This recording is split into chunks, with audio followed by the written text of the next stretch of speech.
Welcome to This Explainer. Today we're going to unpack a deceptively simple fable that actually holds a really sharp psychological truth. It is literally a masterclass in self-belief and a totally practical guide on how to just tune out negativity. Let's dive right in. So, think about this for a second. What is the single biggest obstacle stopping you from success right now? Is it a lack of money? Lack of time?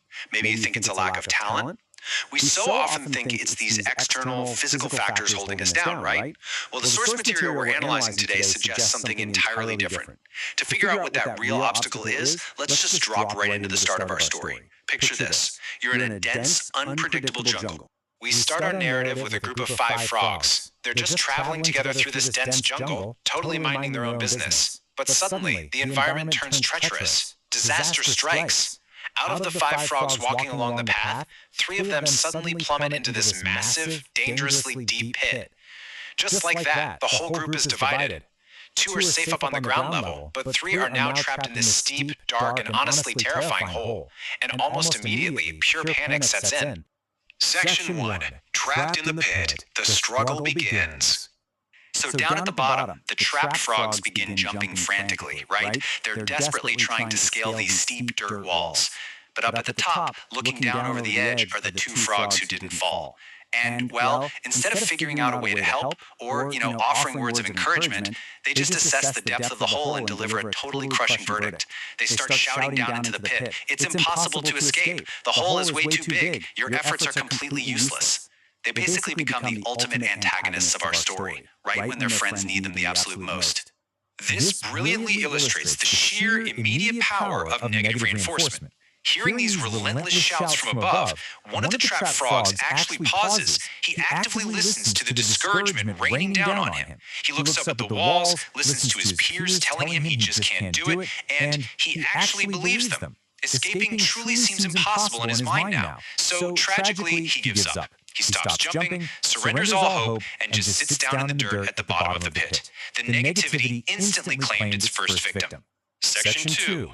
The chorus of defeat. The voices grow louder.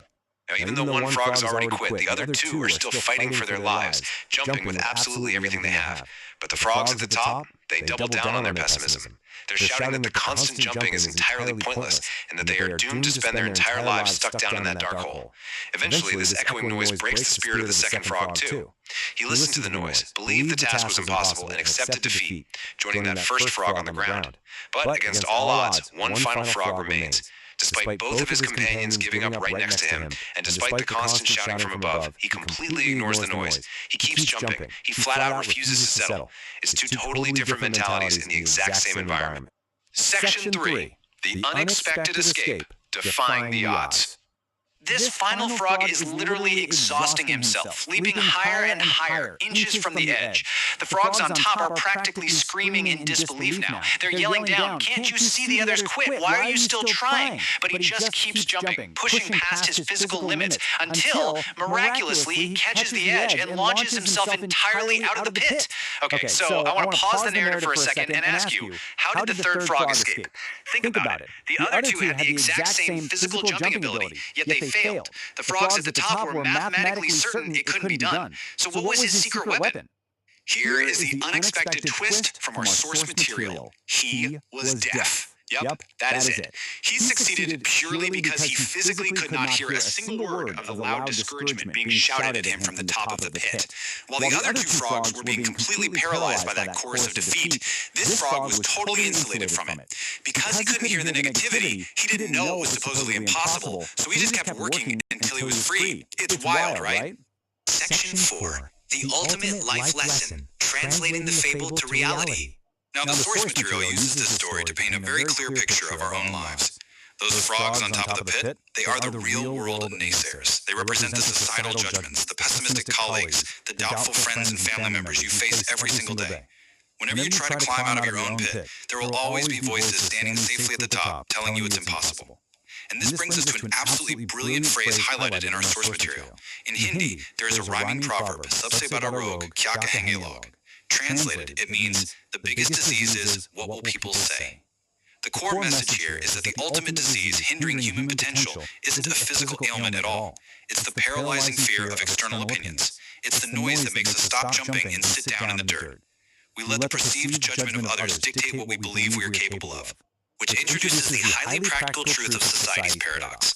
The source material points out a very blunt reality. People will judge you if you do nothing. But people will also judge you if you do something, right? If you sit in the pit, they'll call you a failure. If you try to jump out, they'll call you foolish for trying. Since people are going to talk and cast judgment no matter what path you choose, you absolutely cannot let their voices dictate your actions. It's a game you literally cannot win. So, the crucial point is how we apply this to our own lives. Here's the concrete two-step solution derived directly from this fable. Step 1. Work hard toward your success. You know, you still have to do the jumping. You have to put in the immense, tiring effort to get out of the pit. But step 2 is the magic key. Become completely deaf to the naysayers. When you set out to achieve your goals, you have to purposefully, and I mean aggressively, tune out the negative noise. Treat their discouragement as just background static that has absolutely zero bearing on your reality. As we wrap up this explainer, I really want to leave you with a direct challenge. What pit are you in right now, and whose voices do you need to purposefully tune out today? We all have a pit we're trying to climb out of, and we all have a chorus of defeat hovering right above us. Remember the deaf frog? Your success might just depend on your ability to flip the switch, ignore the noise, and just keep jumping. Apply this lesson today. Thank you so much for joining me to explore this incredible fable, and I'll see you in the next explainer. Keep jumping.